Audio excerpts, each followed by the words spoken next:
Bom dia, boa tarde, boa noite, boa madrugada. Independente da hora que você está assistindo, seja bem-vindo. E comenta aí, de qual cidade você está vendo essa história? A estrada de terra vermelha se estendia sem fim, cortando o cerrado goiano como uma cicatriz antiga.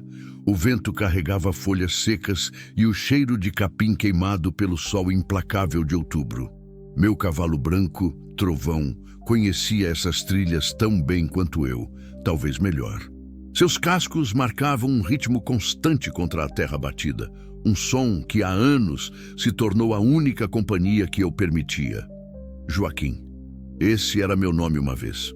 Agora sou apenas o homem que cruza estas terras, carregando no peito um buraco que o tempo insiste em manter aberto. Faz 15 anos que perdi tudo o que importava. 15 anos que escolhi o silêncio das serras, o isolamento das trilhas, a solidão que não julga nem questiona. O sol começava a se inclinar quando avistei a casa. Pequena, de tijolo aparente, perdida entre os buritis, como se o mundo tivesse se esquecido dela. Parecia vazia, janelas fechadas, porta trancada, um ar de abandono que pesava no ar. Pensei em seguir em frente. Sempre segui em frente, mas então ouvi um som tão fraco que pensei ter imaginado, um gemido, um choro engasgado que vinha de dentro daquela casa esquecida. Puxei as rédeas, Trovão parou, as orelhas atentas, escutei de novo. Meu coração, que há anos batia no ritmo da indiferença, acelerou. Desci do cavalo, meus pés descalços sentiram a terra quente através da sola gasta das botas. Caminhei até a janela da frente. Colei o ouvido na madeira descascada. O som se repetiu. Mais claro agora. Era um choro de criança. Empurrei a porta com o ombro, trancada. Contornei a casa, procurando uma entrada. A porta dos fundos cedeu com um rangido seco que cortou o silêncio da tarde como um grito. O que vi me fez parar no lugar. No chão da sala vazia, encolhido como um animal ferido, estava um menino. Magro ao extremo, com a pele amarelada pela desnutrição, os olhos fundos brilhando com um medo que eu conhecia bem demais. Os lábios rachados se moviam, tentando formar palavras que mal saíam como sussurros. Eles foram embora. A voz dele era um sopro de vento seco. Disseram que iam voltar, mas nunca voltaram. Minha garganta se fechou. Por um momento, o mundo girou. Vi outro menino, em outro tempo, estendendo os braços pequenos na minha direção, enquanto estranhos o carregavam para longe. Sacudi a cabeça, tentando afastar a lembrança que sempre doía demais para ser tocada. Corri até o garoto. Ele tentou se afastar, o medo estampado nos olhos grandes e escuros. Falei baixo, como se falasse com um animal assustado. Calma, pequeno, eu não vou te machucar. Saí e corri correndo até Trovão, peguei meu cantil de água e o poncho que sempre carregava amarrado na sela. Voltei para dentro da casa. O menino não tinha se mexido. Talvez nem conseguisse. Ajoelhei-me ao lado dele, ofereci a água. Ele bebeu com desespero, as mãos tremendo tanto que eu precisei segurar o cantil. Cada gole parecia uma bênção. Cobri-o com meu poncho, sentindo como seus ossos se projetavam sob a pele fina. Como é seu nome? Perguntei, passando a mão pelos cabelos sujos e emaranhados. Miguel. Ele sussurrou, e algo dentro de mim se mexeu. Um eco distante, uma memória enterrada que lutava para vir à superfície. Saí da casa, juntei gravetos secos, acendi uma pequena fogueira no chão de terra batida. O calor começou a afastar o frio da tarde que chegava. Miguel se aproximou do fogo, ainda envolvido no meu poncho.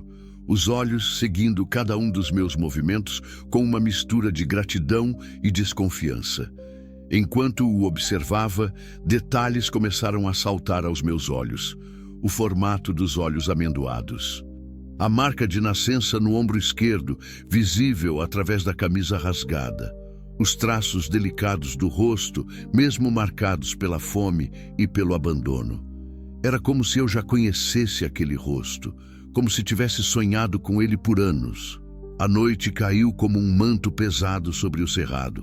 Miguel dormia próximo ao fogo, respirando devagar, finalmente em paz. Eu não conseguia dormir. Algo na casa me incomodava. Parecia limpa demais para estar abandonada há muito tempo. Os pisos varridos, a ausência completa de objetos pessoais, como se alguém tivesse limpado tudo às pressas antes de partir. Levantei-me, caminhei pela casa vazia, carregando um graveto em chamas como tocha. 3 quartos pequenos, uma cozinha simples, um banheiro nos fundos. Tudo vazio, tudo impessoal. Foi no quarto menor, que deveria ser o do menino, que notei algo estranho. Uma das tábuas do chão estava ligeiramente desalinhada. Ajoelhei-me, forcei com os dedos até conseguir levantá-la. Embaixo, um envelope amarelado pelo tempo. Minhas mãos tremeram ao abri-lo. Dentro, alguns papéis e uma fotografia em preto e branco. Na imagem, um casal urbano posava diante da mesma casa onde eu estava, com um bebê nos braços. O homem usava terno, a mulher, um vestido claro. Ambos sorrindo para a câmera. Virei a foto. Do outro lado, escrita com caligrafia indígena que eu conhecia como minha própria voz, estava uma palavra que me fez o mundo parar. Miguel era minha letra. Era o nome que eu havia dado ao meu filho, 15 anos atrás, antes que me convencessem de que um índio pobre não poderia criar uma criança sozinho. Antes que 2 estranhos de terno levassem embora a única coisa que dava sentido à minha vida. As lágrimas vieram sem aviso. 15 anos de dor represada jorrou de uma vez só. Caí de joelhos no chão daquele quarto vazio, segurando a fotografia contra o peito, sentindo meu coração se despedaçar e se reconstruir ao mesmo tempo. Miguel, meu pequeno guerreiro, meu filho. Voltei para a sala onde ele dormia. Ajoelhei-me ao seu lado, observei seu rosto à luz trêmula da fogueira. Agora eu via. Agora tudo fazia sentido. Os traços eram meus, misturados com os de sua mãe, minha Maria, que morreu de parto e me deixou sozinho com um bebê que eu não sabia como criar. Com mãos trêmulas, tirei do pescoço o colar de sementes que uso há 15 anos. O mesmo colar que coloquei no pescoço dele quando era bebê, antes de entregar para aquelas pessoas que prometeram cuidar dele melhor do que eu jamais poderia. Coloquei o colar ao redor do pescoço de Miguel. Ele mexeu-se no sono, mas não acordou. É você, sussurrei, a voz embargada. Meu pequeno guerreiro, você voltou para mim. Passei a noite toda acordado, observando-o dormir, tentando entender como o destino tinha nos reunido naquele lugar esquecido pelo mundo. Tentando entender como 2 pessoas que se amavam e prometeram cuidar dele tinham simplesmente o abandonado para morrer. Quando o primeiro raio de sol atravessou a janela, Miguel abriu os olhos, viu o colar ao redor do pescoço e me olhou confuso. Este colar, começou a dizer, era seu quando bebê. Respondi, a voz ainda rouca de emoção. Eu coloquei em você no dia em que nasceu. Ele me estudou com aqueles olhos grandes e escuros, procurando algo que talvez nem soubesse que procurava. Quem é o senhor? Respirei fundo. 15 anos de solidão, 15 anos de culpa, 15 anos de saudade se concentraram naquele momento. Eu sou seu pai, Miguel. Seu pai de verdade. Miguel me olhava como se eu fosse um fantasma.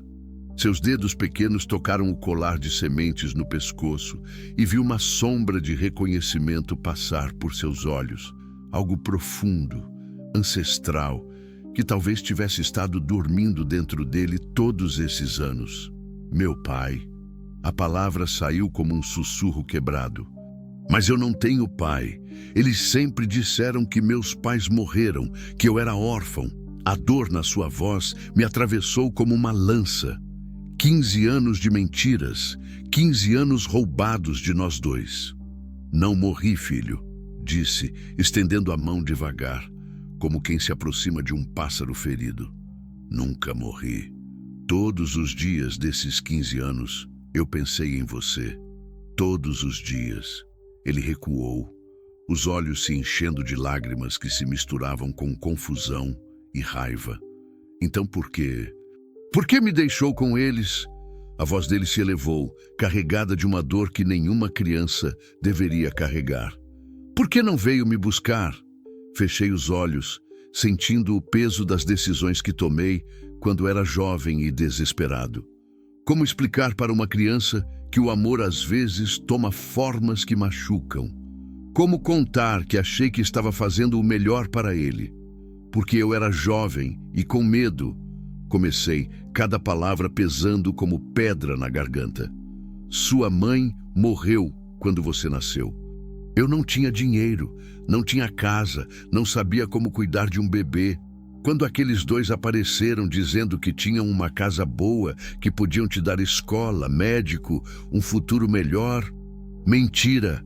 Ele me interrompeu, a voz tremendo. Eles não me deram nada. Eles nem gostavam de mim. As lágrimas começaram a escorrer pelo meu rosto. 15 anos de culpa desabaram de uma vez. Eu sei disso agora, filho, e vou carregar essa culpa até o dia que eu morrer. Mas estou aqui agora. Te encontrei. Miguel se levantou abruptamente, o poncho caindo dos ombros magros. Começou a andar de um lado para outro na sala vazia, os punhos cerrados. Eles me trancaram aqui, disse, a voz saindo em jatos entrecortados. Me trancaram e foram embora. Disse que iam buscar umas coisas na cidade, que voltavam em 2 dias. Isso foi... Ele parou, confuso, tentando contar nos dedos. Quantos dias você está aqui, Miguel? Não sei. Ele desabou no chão, encolhendo-se novamente. Perdi a conta. A comida acabou. A água. Eu achei que ia morrer sozinho. Me aproximei devagar, me ajoelhei na sua frente.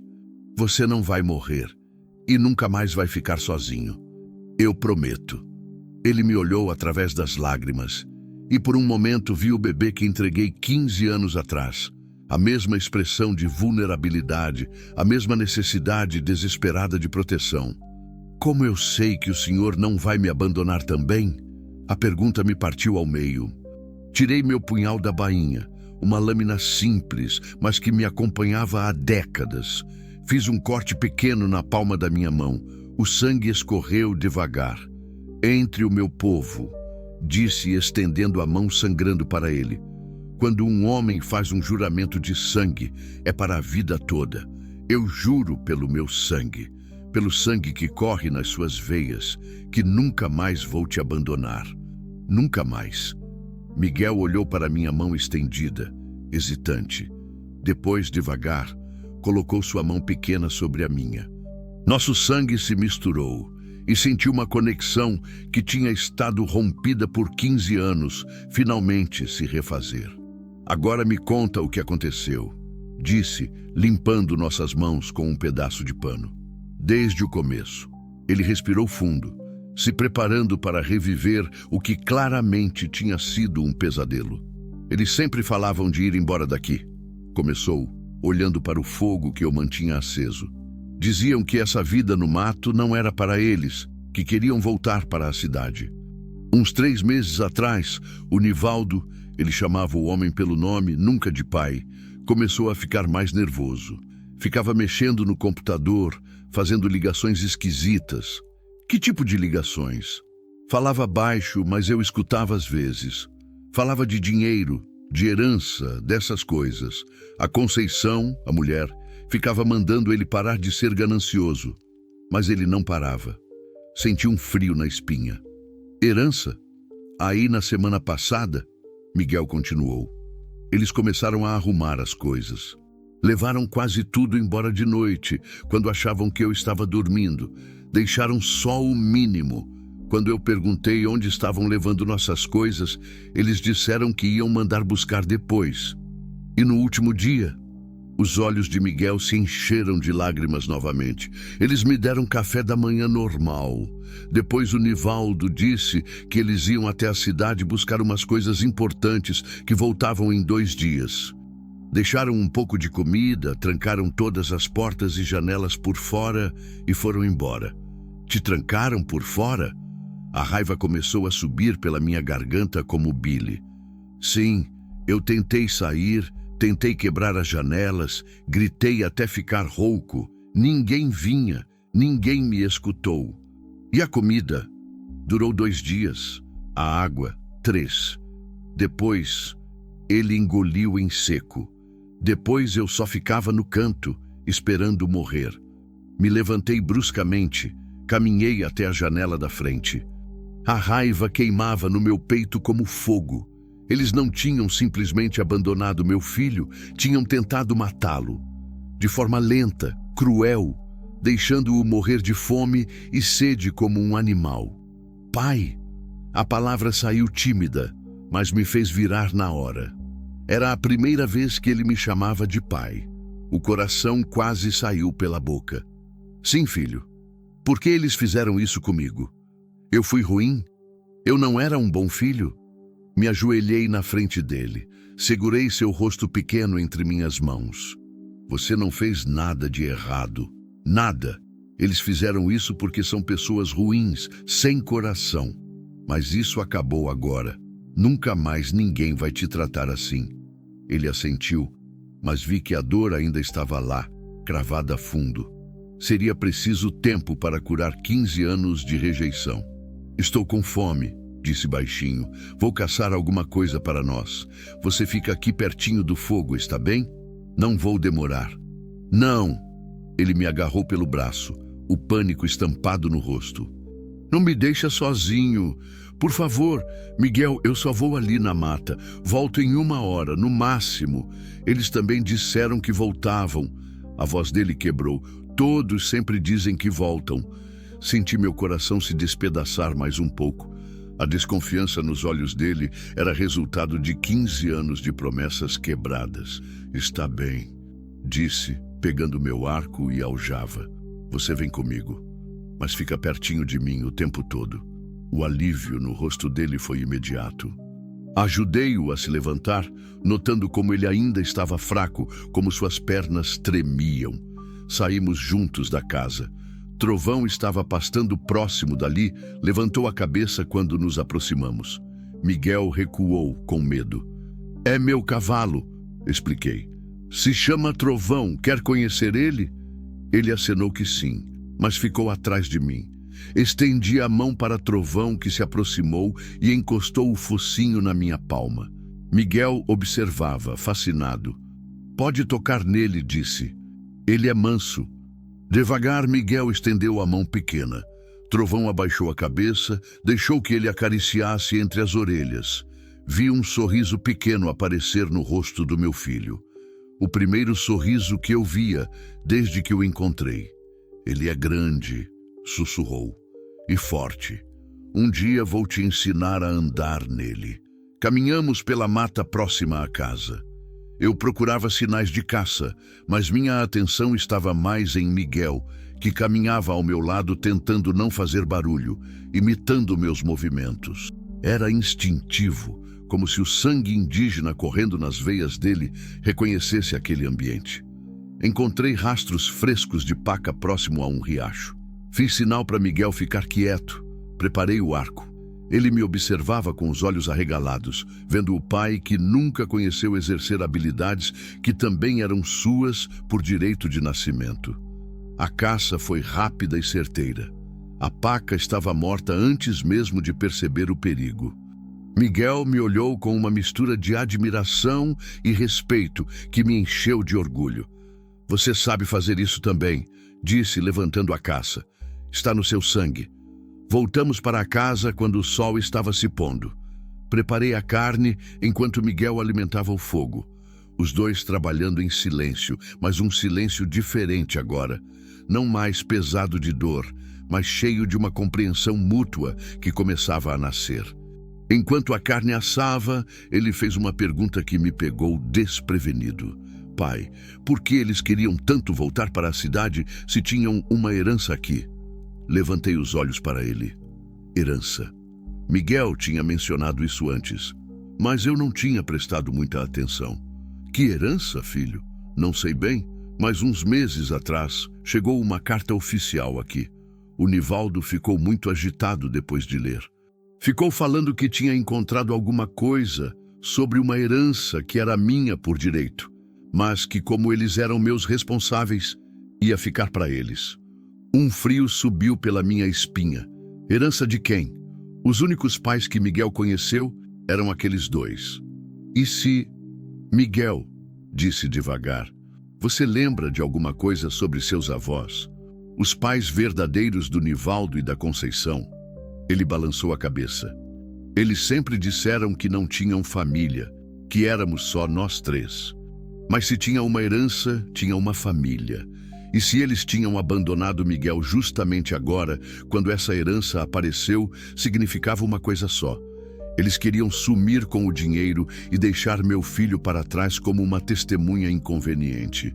Ou pior, queriam que ele morresse para que ninguém pudesse contestar o direito deles à herança. Olhei para Miguel, que mordia a carne assada com fome, confiante de que eu ia protegê-lo. E senti uma certeza fria se formar no meu peito. Isso não tinha acabado. Eles iam voltar, e quando voltassem, não seria para buscar Miguel. Seria para ter certeza de que ele nunca mais pudesse falar. A madrugada trouxe uma friagem que cortava a pele como navalha. Miguel dormia encolhido próximo às brasas mortas da fogueira, ainda segurando um pedaço do meu poncho como se fosse um talismã contra o abandono. Eu não havia conseguido dormir. A palavra herança ecoava na minha cabeça como um sino de alarme. Me levantei devagar, cuidando para não acordá-lo, e comecei a vasculhar a casa com mais atenção. Se havia uma herança envolvida, tinha que haver documentos, papéis, alguma pista sobre o que realmente estava acontecendo. E mais importante, quem eram verdadeiramente Nivaldo e Conceição? O quarto do casal revelou pouco. Roupas baratas, alguns produtos de higiene esquecidos, nada pessoal. Era como se duas pessoas tivessem vivido ali por anos, sem deixar nenhum rastro de suas verdadeiras identidades. Isso me incomodava. Até os criminosos mais cuidadosos deixam pistas. Foi no armário da cozinha, atrás de uma pilha de panos de prato, que encontrei o que procurava. Um envelope pardo escondido com pressa. Dentro, documentos que fizeram meu sangue gelar. Certidão de nascimento falsa de Miguel, com Nivaldo e Conceição como pais biológicos. Documentos de adoção forjados. E mais grave, uma carta de um advogado de Palmas, datada de 3 meses atrás, informando sobre uma herança substancial deixada pelos falecidos senhores Santos, avós paternos de Miguel. Li a carta 2 vezes, tentando entender. Os verdadeiros avós de Miguel estavam mortos há apenas 3 meses. Haviam deixado uma fazenda de gado, uma casa na cidade e uma quantia em dinheiro que fazia minha cabeça girar. Tudo para o único neto vivo, Miguel Santos. Mas Miguel não era Santos, era meu filho. E os únicos documentos que provavam isso estavam comigo. A certidão original que guardei todos esses anos, com meu nome como pai. A verdade me atingiu como um tiro no peito. Nivaldo e Conceição não eram apenas negligentes, eram golpistas. Tinham roubado a identidade de uma criança morta, o verdadeiro Miguel Santos, e aplicado esse golpe no meu filho. Por 15 anos, fingindo ser uma família, esperando a hora certa de colher os frutos. Quando a herança apareceu, eles viram a chance de sair ricos, mas precisavam se livrar da única testemunha que poderia desmascarar a fraude. O menino que sabiam não ser realmente Miguel Santos. Pai? Me virei. Miguel estava de pé na porta da cozinha, esfregando os olhos. O cabelo escuro estava espetado e ele parecia ainda menor em pé ali, perdido na minha camisa que tinha servido de pijama. Bom dia, filho, disse rapidamente, escondendo os papéis. Dormiu bem? Mais ou menos, ele se aproximou hesitante. Tive pesadelos. Quer me contar? Ele balançou a cabeça, mas permaneceu próximo a mim. Percebi que estava testando, verificando se eu realmente ainda estava ali. 15 anos de abandono não se curam em uma noite. Estou com sede, disse baixinho. Vamos buscar água fresca no riacho, propus. E você pode me ajudar a procurar frutas para o café. Seus olhos se iluminaram um pouco. A ideia de ser útil, de ter uma função, claramente o agradava. Caminhamos juntos até o riacho que havia descoberto na véspera. A água corria limpa sobre pedras lisas, refletindo o céu claro da manhã. Miguel se ajoelhou na margem, curvou as mãos e bebeu com vontade. Depois lavou o rosto e por um momento pude vê-lo como a criança que deveria ter sido. Livre, curioso, sem o peso do abandono nos ombros. Pai, disse, ainda ajoelhado na beira d'água, posso te perguntar uma coisa? Pode perguntar qualquer coisa. Como era minha mãe? A pergunta me pegou desprevenido. Durante todos esses anos, havia evitado pensar em Maria, porque a dor era grande demais. Mas olhando para Miguel, vi tanto dela nele. O jeito delicado de mexer as mãos quando estava nervoso, o formato dos olhos, a teimosia silenciosa. Sua mãe era a pessoa mais corajosa que conheci. Comecei, sentando-me numa pedra próxima. Pequena como você, mas com um coração gigante. Ela ria alto, cantava enquanto cozinhava e tinha essa mania de colher flores silvestres para enfeitar nossa casa. Miguel me ouvia com atenção total, como se estivesse tentando gravar cada palavra. Ela sabia que ia morrer? Sabia. Os últimos dias, ela ficou mais fraca, mas nunca parou de falar de você. Dizia que você ia ser especial, que ia ter a força dela e a persistência do seu pai, e que um dia íamos nos encontrar de novo. Ela tinha razão, Miguel sussurrou. Tinha. Passamos a manhã coletando frutas e explorando os arredores da casa. Miguel era esperto, aprendia rápido, parecia absorver cada informação sobre sobrevivência que eu passava. Era como se uma parte adormecida dele estivesse finalmente despertando. Quando voltamos para a casa, ele fez uma pergunta que me deixou alerta. Pai, e se eles voltarem? Quem, filho? O Nivaldo e a Conceição. E se eles mudarem de ideia e voltarem para me buscar? Olhei para ele, vendo o medo voltando aos seus olhos. Não podia mentir, mas também não podia assustá-lo mais do que já estava. Se voltarem, vão ter que passar por mim primeiro, disse com firmeza. E eu não vou deixar ninguém te machucar nunca mais. Mas eles são dois, e você é um só. A preocupação na voz dele me mostrou como, mesmo sendo criança, Miguel entendia mais da situação do que gostaria. Filho, seu pai pode parecer só um homem, mas carrega a força de todos os nossos antepassados. E além disso, sorri, tentando relaxar o ambiente. Temos o trovão. Como se tivesse sido chamado, o cavalo relincharam próximo da casa. Miguel deu uma risadinha e o som me encheu de alegria. Mas a alegria durou pouco. Ao meio-dia, enquanto preparávamos o almoço, Trovão começou a se agitar. Orelhas em pé, bufando baixo. Conhecia meu cavalo há tempo suficiente para saber que ele sentia algo que eu ainda não havia percebido. Miguel, disse baixo, vai para dentro da casa. Agora. Por quê? Só vai. E fica longe das janelas. Ele obedeceu sem questionar, mas vi o pânico voltando aos seus olhos. Peguei meu arco, verifiquei as flechas. Caminhei cuidadosamente até a janela da frente. Expirei pela fresta entre as tábuas. No final da estrada de terra, uma nuvem de poeira se aproximava. Um carro, ainda distante, mas vindo na nossa direção. Meu coração disparou. Podia ser qualquer pessoa, um vizinho, alguém perdido. Mas o instinto, afinado por anos de vida solitária, gritava perigo. Pai! Miguel sussurrou atrás de mim. Fica calado, filho. E se acontecer alguma coisa, corre para a mata e se esconde, entendeu? Mas e você? Eu vou ficar bem, mas você tem que me prometer que vai correr se eu mandar. Ele engoliu em seco, mas assentiu. O carro se aproximava devagar. Dava para ver agora que era um sedã velho, cor escura. Parou a uns 50 metros da casa, motor ligado. Por alguns minutos, nada aconteceu. Depois, duas figuras saíram do veículo. Mesmo à distância, reconheci os tipos. Nivaldo, alto e magro, com a postura tensa de quem está nervoso. Conceição, mais baixa, olhando ao redor como se procurasse alguma coisa específica. Eles haviam voltado. Não vinham correndo em nossa direção, cheios de preocupação com Miguel. Vinham devagar, cautelosos, como predadores estudando o terreno. Isso confirmava minha suspeita. Não voltaram para salvar Miguel. Voltaram para se certificar de que ele não viveria para contar a verdade.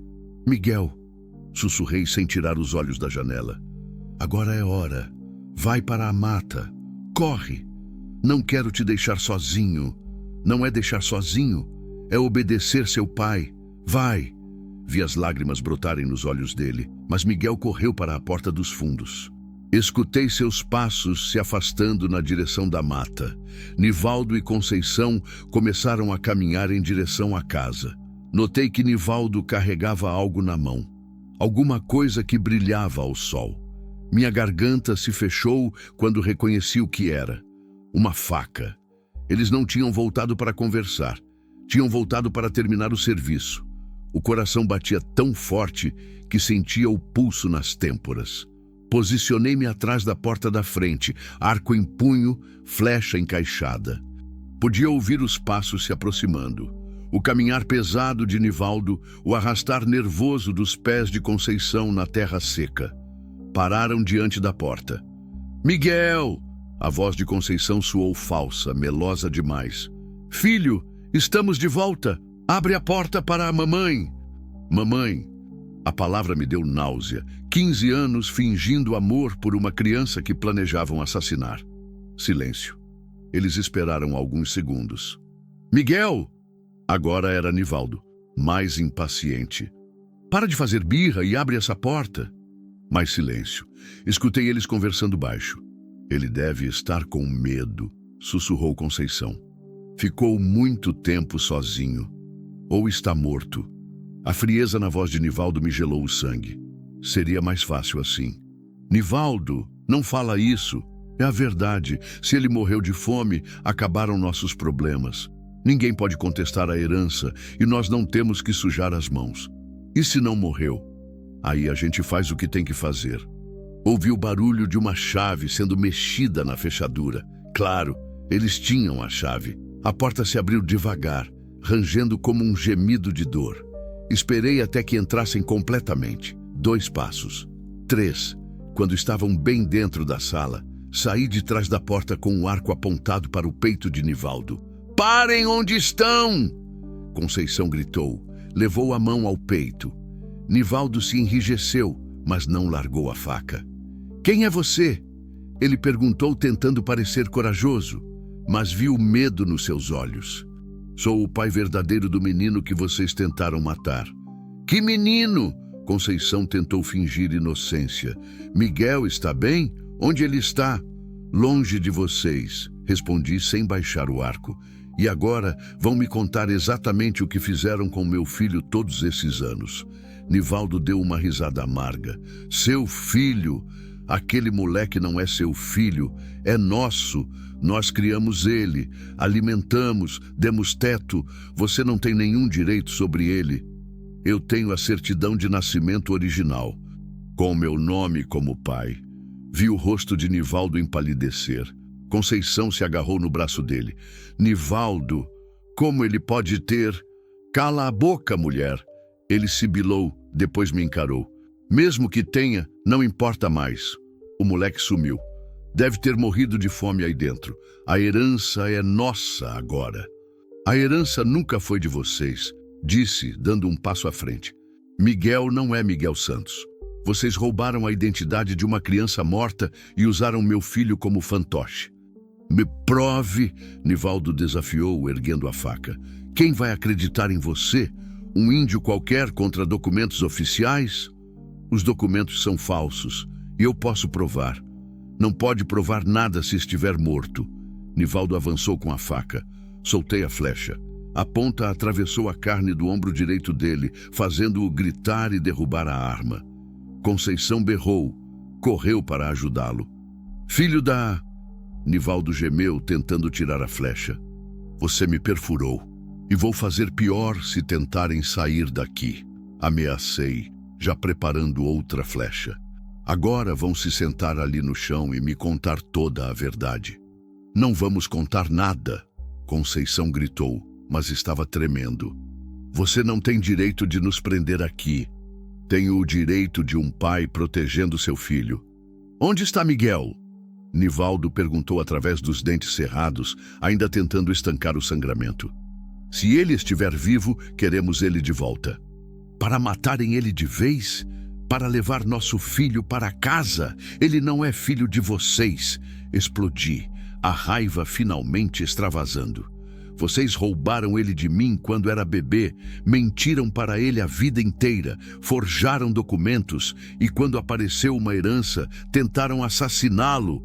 Não tentamos assassinar ninguém, Conceição protestou. Só fomos embora. Se ele morreu foi porque vocês trancaram ele sem comida nem água, completei. Isso é assassinato. Nivaldo tentou se levantar, mas gemi de dor e voltou a se sentar. Escuta aqui, seu selvagem, disse com ódio. Aquele menino tem uma vida boa conosco. Tem casa, comida, roupa. Você o que pode oferecer? Nada. Você é um ninguém. Posso oferecer amor verdadeiro, coisa que vocês nunca deram para ele. Amor? Conceição riu com amargura. Você nem conhece ele. Desapareceu da vida dele antes mesmo dele andar. Por que me enganaram? Gritei. Me fizeram acreditar que ele teria uma vida melhor com vocês. E teve, Nivaldo insistiu. Até você aparecer para estragar tudo. Estragar o quê? Seu plano de roubar a herança? Eles se entreolharam. Vi que tinha acertado em cheio. Como você descobriu? Conceição perguntou baixinho. Achei os documentos que vocês esconderam. A carta do advogado, as certidões falsas, tudo. Nivaldo deu uma risada seca. Mesmo que tenha descoberto, não vai poder fazer nada. Nós vamos embora daqui e você nunca mais vai nos encontrar. Não vão embora, não sem enfrentar a justiça primeiro. Que justiça? Ele cuspiu. Você acha que a polícia vai acreditar em você? Um índio mentiroso contra cidadãos honestos? Vão quando virem os documentos falsos e os verdadeiros lado a lado. Se você viver para mostrar... Conceição, disse baixinho, e algo no tom dela me fez ficar alerta. Foi quando escutei o barulho. Atrás de mim. Passos na porta dos fundos. Me virei rapidamente, mas era tarde demais. Um terceiro homem, alguém que não tinha visto antes, entrou correndo com uma arma na mão. Não se mexe! Ele gritou, apontando uma pistola para mim. Meu sangue gelou. Eles não tinham vindo sozinhos. Tinham trazido reforço. Finalmente! Nivaldo suspirou aliviado. Demônio, pensei que não ia conseguir te avisar. O homem era baixo, forte, com cara de quem estava acostumado com violência. Mantinha a arma firme, mas os olhos nervosos denunciavam que não estava confortável com a situação. Onde está o menino? Ele perguntou. Fugiu para a mata. Conceição respondeu. Quando este aí apareceu. Então vamos atrás dele. Espera, disse Nivaldo, se levantando com dificuldade. Primeiro a gente se livra deste problema aqui. O homem me estudou, claramente tentando decidir se tinha coragem de atirar em sangue frio. Nivaldo, vocês disseram que só iam conversar com o menino. Não falaram nada de matar ninguém. Os planos mudaram, demônio. Esse aí descobriu demais. Se deixar ele vivo, vamos todos presos. Mas matar é necessário, Nivaldo disse com frieza. E depois a gente encontra o moleque. Foi nesse momento que escutei o som que mais temia ouvir. Passos pequenos vindo da mata. Miguel havia desobedecido. Estava voltando. Pai! A voz dele ecoou lá de fora. Está tudo bem? O homem armado sorriu. Parece que não vamos precisar procurar muito. Corre, Miguel! Gritei com todo o ar dos pulmões. Corre e não para! Mas era tarde. Escutei os passos pequenos se aproximando da porta dos fundos. Meu filho, preocupado comigo, estava caminhando direto para uma armadilha mortal. Pai, eu ouvi gritos. Você está... Miguel apareceu na porta e parou como se tivesse batido numa parede. Seus olhos grandes se moveram de mim para os 3 criminosos, parando na arma apontada na minha direção. Vi o terror se espalhar pelo rostinho magro. Olha só quem voltou. Demônio sorriu, mas era um sorriso frio, sem alegria. O menino prodígio. Miguel, disse baixo, tentando manter a voz calma. Sai daqui agora. Ninguém sai de lugar nenhum. Nivaldo rosnou, se apoiando na parede. O sangue ainda escorria do ombro ferido, manchando sua camisa. Demônio, pega o moleque. Não! Miguel gritou, correndo para trás de mim. Não, pai, não deixa eles me pegarem. Senti as mãozinhas se agarrando na minha camisa, o corpo pequeno tremendo contra minhas costas. 15 anos esperando por esse momento. Meu filho me chamando de pai, confiando em mim para protegê-lo. E agora, talvez fosse a última vez. Escuta, menino. Conceição tentou usar o tom maternal falso de sempre. Para de fazer drama. Vem com a mamãe. Nós vamos embora daqui e esquecer tudo isso. Você não é minha mãe, Miguel gritou, surpreendendo a todos com a força na voz. Nunca foi. Vocês me trancaram aqui para eu morrer. Miguel, Conceição começou. Não, eu escutei vocês conversando. Escutei quando o Nivaldo disse que era melhor se eu tivesse morrido. Vocês queriam que eu morresse. Demônio olhou de Nivaldo para Conceição, confuso. Ei, vocês não me contaram isso. Disseram que o menino tinha fugido, não que... Cala a boca, demônio. Nivaldo sibilou. Faz o que te paguei para fazer. Me pagaram para ajudar a buscar uma criança perdida, não para ser cúmplice de... De quê? Nivaldo explodiu. Você acha que importa agora? Todos nós estamos metidos nisso até o pescoço. Se esse índio e o moleque saírem daqui vivos, vamos todos presos. Vi a indecisão nos olhos de Demônio. Ele não era um assassino profissional. Apenas alguém que Nivaldo tinha contratado para uma função que agora se revelava muito maior do que esperava. Era minha chance. Miguel, sussurrei baixinho sem tirar os olhos de Demônio. Quando eu falar agora, você corre para a cozinha e se esconde embaixo da pia. Entendeu? Senti ele acenar contra minhas costas. Demônio, disse, me dirigindo ao homem armado. Você tem filhos? Ele piscou, surpreso pela pergunta. Tenho 2 meninos. Que idade? Por que quer saber? Porque está apontando uma arma para um pai tentando proteger seu filho. E imagino que você entenda o que isso significa. Vi algo se mexer nos olhos dele, dúvida, talvez remorso. Nivaldo disse que o menino estava em perigo, que precisava de ajuda. O único perigo que Miguel corre é de vocês, respondi. Olha para ele, demônio. Olha bem, você mataria seu próprio filho para proteger um mentiroso? Demônio olhou para Miguel, que ainda se escondia atrás de mim. Viu uma criança magra, assustada, que claramente tinha passado fome e medo. Não viu uma ameaça. Viu uma vítima. Para de enrolar ele! Nivaldo gritou. Atira logo nesse desgraçado. Nivaldo, Conceição interveio, a voz trêmula. Talvez a gente não precise... Precisa sim, ele berrou. E pela primeira vez vi a máscara de civilidade cair completamente. 15 anos.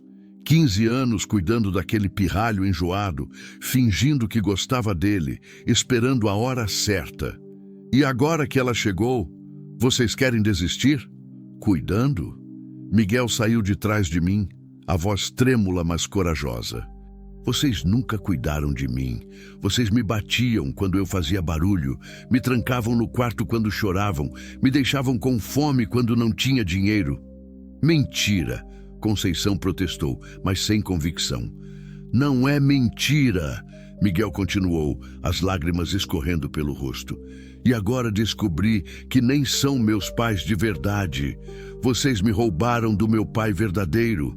Demônio abaixou ligeiramente a arma. Isso é verdade, Nivaldo? Vocês roubaram o menino? Não roubamos nada.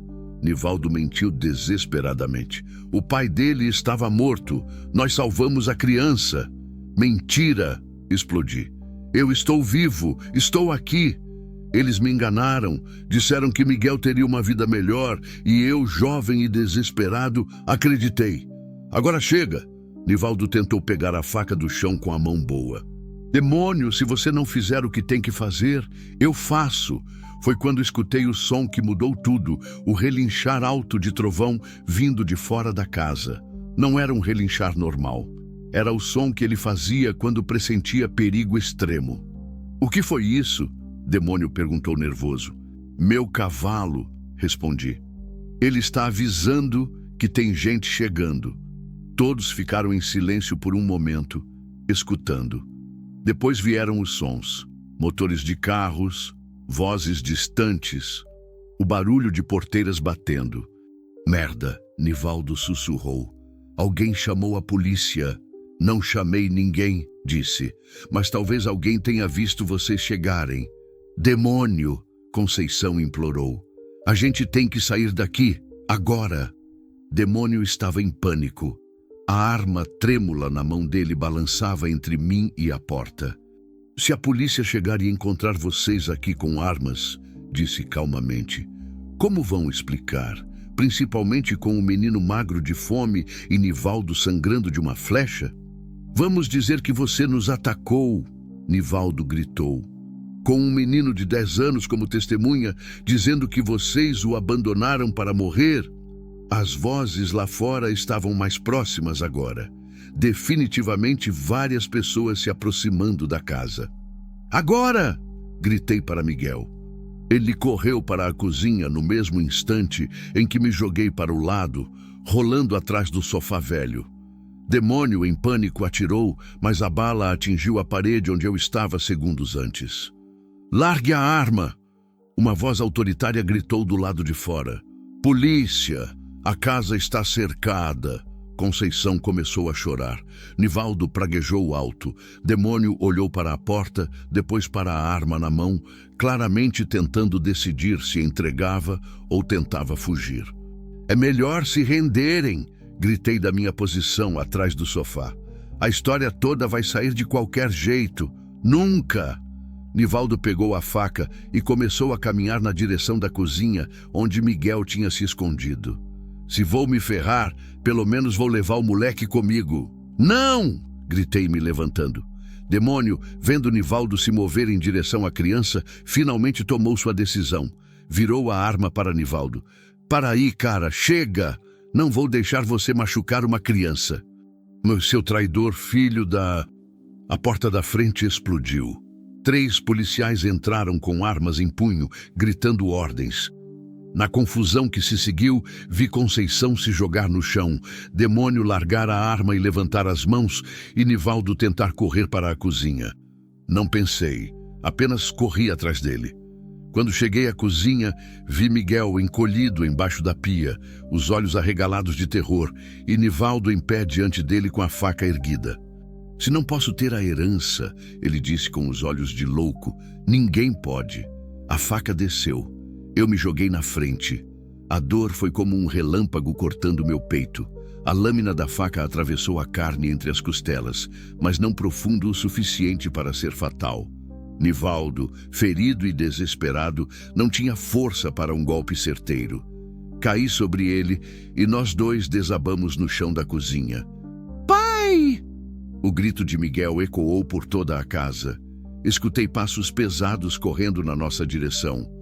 Os policiais chegaram à cozinha quando eu conseguia arrancar a faca da mão de Nivaldo e segurá-lo contra o chão, mesmo com sangue escorrendo do ferimento. Não se mexam! Um dos policiais gritou, armas apontadas para nós dois. Ele tentou matar meu filho, disse através dos dentes cerrados, a dor latejando no peito. Está tudo nos documentos, escondidos atrás dos panos de prato. Miguel correu de debaixo da pia e se ajoelhou ao meu lado. Pai, você está sangrando muito. a voz dele trêmula de medo e preocupação. Estou bem, pequeno guerreiro. Menti, passando a mão no rosto dele. Estou bem.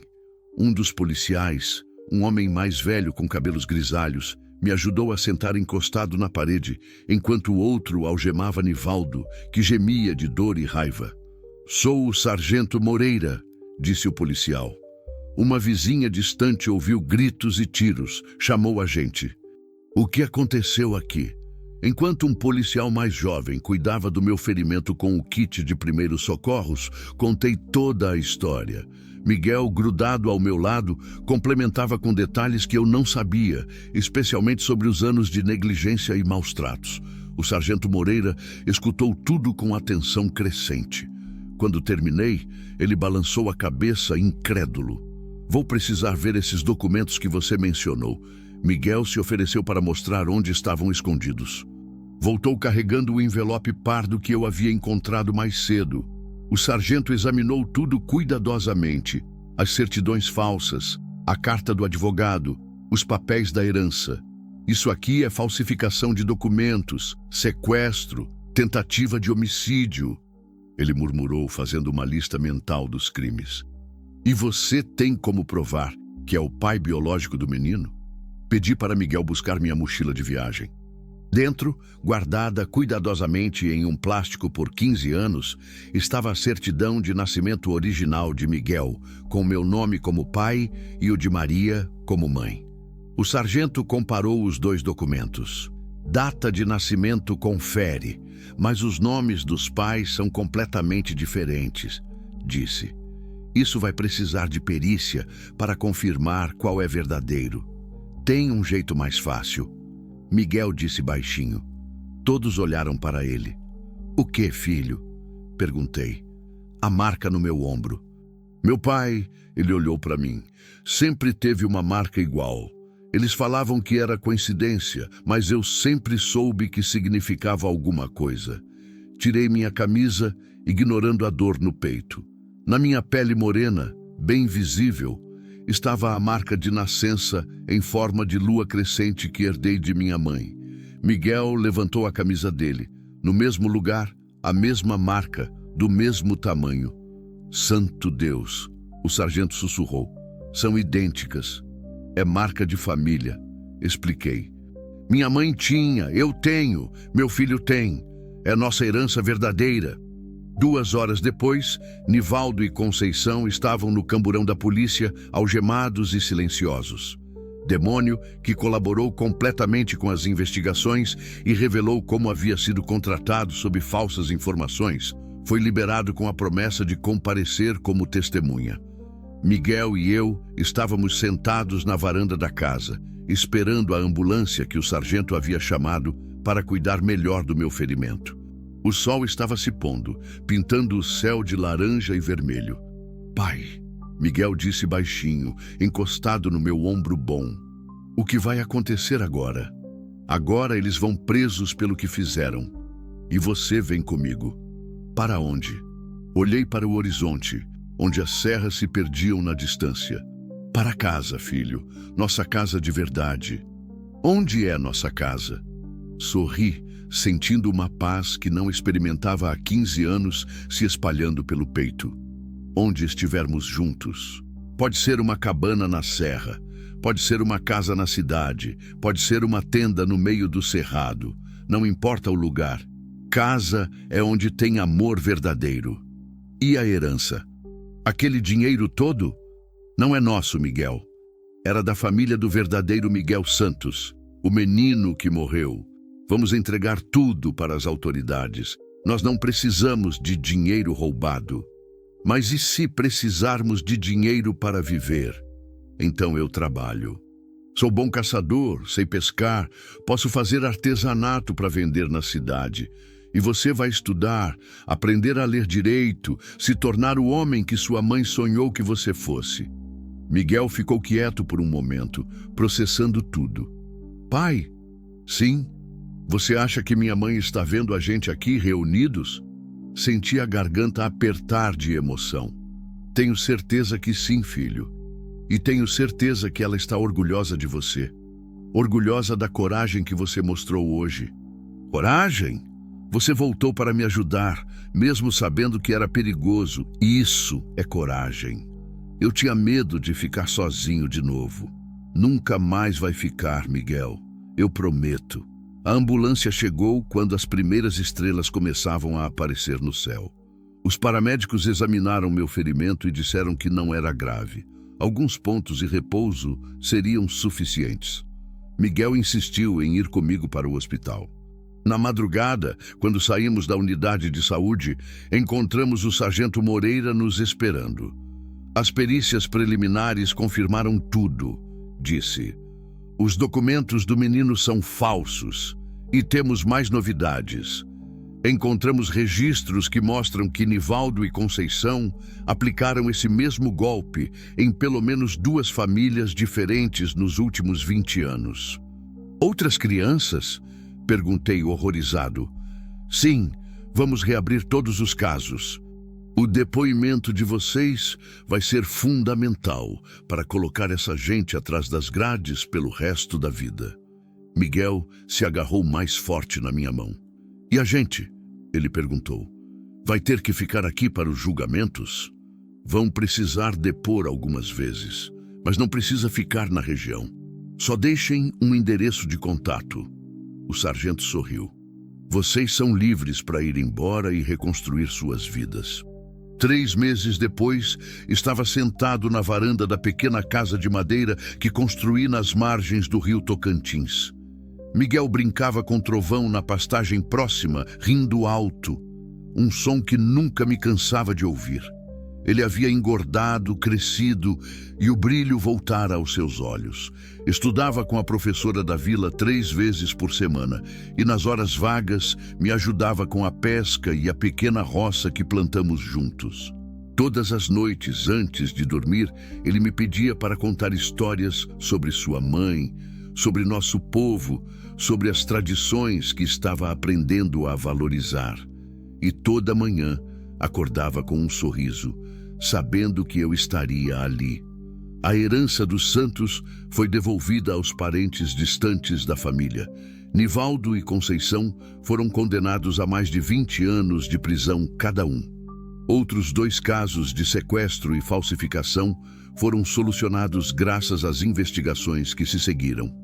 Mas para mim a verdadeira vitória não estava na justiça feita ou nos criminosos presos. Estava ali, naquele momento, vendo meu filho correr livre sob o sol do cerrado, sabendo que nunca mais precisaria ter medo de ser abandonado. Pai! Miguel gritou da pastagem. Vem ver! O trovão deixou eu subir sozinho. Me levantei da varanda, caminhei na direção dele. No caminho, parei por um momento para olhar o céu. O mesmo céu infinito que me consolou durante 15 anos de solidão. Obrigado, Maria, sussurrei. Nosso menino voltou para casa. E então corri para meu filho, para nossa vida nova, para os dias que ainda tínhamos pela frente. Porque aprendi que alguns encontros não acontecem por acaso. Acontecem porque o mundo, às vezes, conspira para reunir corações que pertencem um ao outro. O silêncio que gritava durante 15 anos finalmente havia encontrado sua voz. E ela dizia simplesmente, eu te amo, meu filho. Bem-vindo ao lar. Hoje, quando alguém me pergunta como é possível um homem vagar sozinho por tanto tempo e ainda conseguir amar, eu respondo que o amor verdadeiro não morre com a distância nem com o tempo. Ele fica guardado, como semente na terra seca, esperando a chuva certa para brotar. Miguel me ensinou que não somos definidos pelos abandonos que sofremos, mas pelos encontros que nos salvam. E que às vezes a maior coragem não está em lutar contra o mundo, mas em estender a mão para quem precisa, mesmo quando nossa própria mão está machucada. Nas noites silenciosas do interior, quando o vento sopra entre os buritis e o fogo crepita baixinho, eu escuto todas as vozes que o mundo ignora. O choro das crianças abandonadas, o gemido dos solitários, o sussurro dos que perderam a esperança. E sei que minha missão não terminou quando encontrei Miguel. Ela começou. Porque aprendi que ser pai não é apenas sobre o sangue que corre nas veias, é sobre estar presente nos momentos que importam. É sobre escolher ficar quando seria mais fácil ir embora. É sobre dar o que temos de mais precioso, nosso tempo, nosso cuidado, nossa palavra de que nunca mais eles estarão sozinhos. O cerrado continua vasto e silencioso ao redor da nossa casa. Mas agora, quando cavalgamos juntos pelas trilhas esquecidas, Trovão carrega dois corações que finalmente encontraram o caminho de volta, um para o outro. E no fim das contas, talvez seja isso que salva o mundo. Um encontro de cada vez, um gesto silencioso de cada vez, uma promessa cumprida de cada vez. O silêncio parou de gritar, agora ele canta.